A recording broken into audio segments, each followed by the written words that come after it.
अरे आपका प्यार कमाया हूँ, आपका स्नेह कमाया हूँ, आपका आशीर्वाद कमाया हूँ मेरे जीवन में। इससे बड़ी पूंजी कुछ नहीं हो सकती। बुलाया है सारे के सारे लोग इस छोटे से रमेश के बुलावे में आए हो।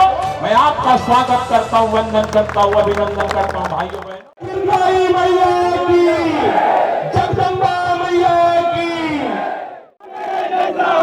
भैया संघर्ष करो, हम तुम्हारे साथ।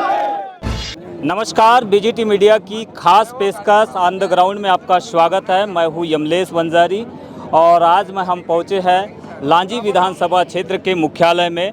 अभी यहां पर पूर्व विधायक रमेश भटेरे के द्वारा एक विशाल जनसभा, आशीर्वाद सभा जिसका नाम दिया गया, संबोधित किया गया और साथ में यहां से कई तरह की बातें भी उन्होंने लोगों के मानस पटल पर अपने विचारों के माध्यम से पहुंचाई।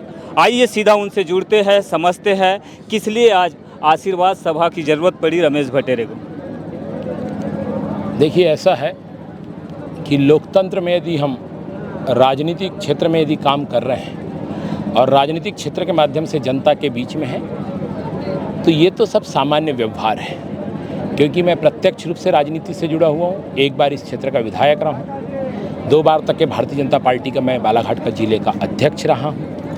और चूँकि हमारे मध्य प्रदेश में चुनाव तारीखें तय हो चुकी है, आचार संहिता लग चुकी है और ऐसे समय में ये सारी चीज़ें एक सामान्य व्यवहार है। सभा में मैंने देखा कि बेटे के जनसेवा पर, विश्वास पर माँ का दर्द छलका। इसके पीछे क्या मायने निकालते हैं आप? क्या आगे आप कदम बढ़ाएंगे या पीछे हटाएंगे? माँ से बड़ा कोमल हृदय इस दुनिया में किसी का नहीं होता और बेटे की पुकार या बेटे के मन के भाव को माँ से अच्छा कोई नहीं समझ सकती।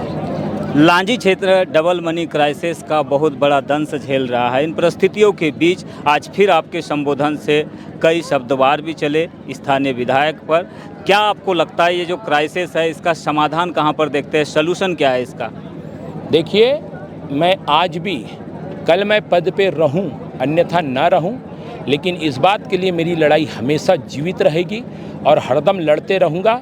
क्योंकि मैं वो दृश्य जानता हूं कि डबल मनी में लोगों ने कैसा कैसे अपनी पूंजी जमा करके पैसा लगाया है और इसलिए मैं हमेशा इस बात के लिए लड़ाई लड़ूंगा कि लोगों का पैसा मिले, चाहे जो करना पड़े प्रशासन को और हमको जो करना पड़े, लेकिन लोगों का पैसा मिलना चाहिए। ये मेरा आखिरी उद्देश्य है। विचारों से नीति बनती है, नीतियों से चेतना बढ़ती है। क्या लगता है आपको, भारतीय जनता पार्टी जिसका एक विशाल, विश्व भर की सबसे बड़ी पार्टी माना जाता है, इतनी बड़ी विचारधारा की पार्टी ने आपको किन कारणों से, आप किस तरह से देखते हैं कि किन कारणों से आपको यहाँ पर नज़रअंदाज किया गया? इसके पीछे की वजह आपको क्या लगती है? क्या आपने अभी तक समझा? ये तो मेरे पार्टी के वरिष्ठ नेता, हमारे जो नीति निर्धारक लोग हैं, यही बता सकते हैं कि उन्होंने ऐसा क्या देखा कि मुझे उम्मीदवार बनाने से उन्होंने परहेज किया।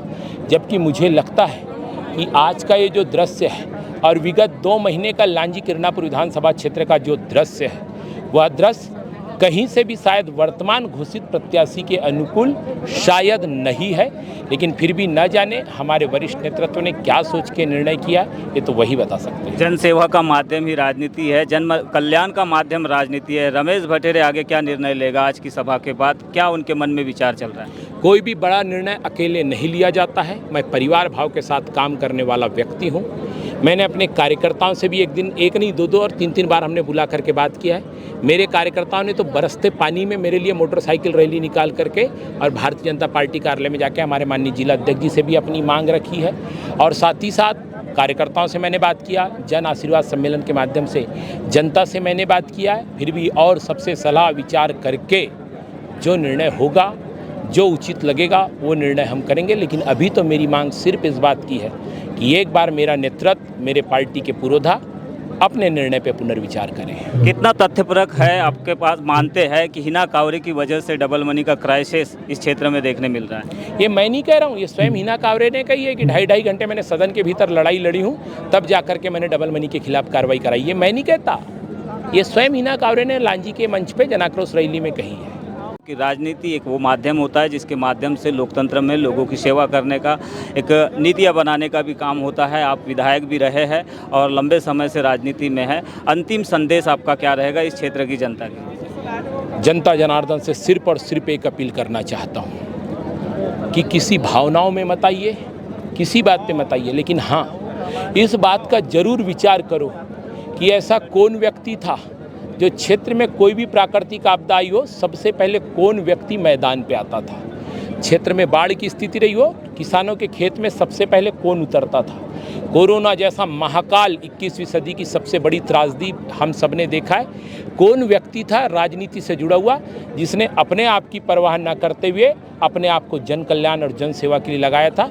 कौन वो व्यक्ति था, कौन वो व्यक्ति था जिसने गरीब अंचल, आदिवासी अंचल और क्षेत्र के दुरुस्त अंचलों में जा के, क्योंकि उस समय लॉकडाउन के समय सब कुछ बंद था, तो कौन था उन लोगों के बीच में जाके उन्हें मदद पहुंचा रहा था। लांजी क्षेत्र के 25,000 लोग बाहर हैदराबाद कमाने जाते हैं, वो कौन व्यक्ति था जो हैदराबाद से उन लोगों को लाने के लिए प्रशासन से अनुमति दिला करके उन लोगों को क्षेत्र में लाने का प्रयास कर रहा था। ये सब बात का जनता आकलन करे और उन्हें लगता है कि यदि वास्तव में रमेश भटेरे इन सारे मामलों में नंबर 1 पे रहा है तो लांजी क्षेत्र की जनता से मैं अपने लिए आशीर्वाद चाहता हूँ। राजनीति में जन सेवा और जन कल्याण एक माध्यम है, इस पर बेकायम रहेंगे रमेश भटेरे और जनता के निर्णय पर ही अपना विचार आगे बढ़ाएंगे। इस तरह का संदेश उन्होंने आज की आशीर्वाद सभा के माध्यम से दिया है। देखना ही होगा कि 17 नवंबर को मध्य प्रदेश में विधानसभा चुनाव के लिए वोटिंग होना है। उससे पहले 21 अक्टूबर से नाम निर्देशन पत्र जमा करना प्रारंभ हो जाएंगे।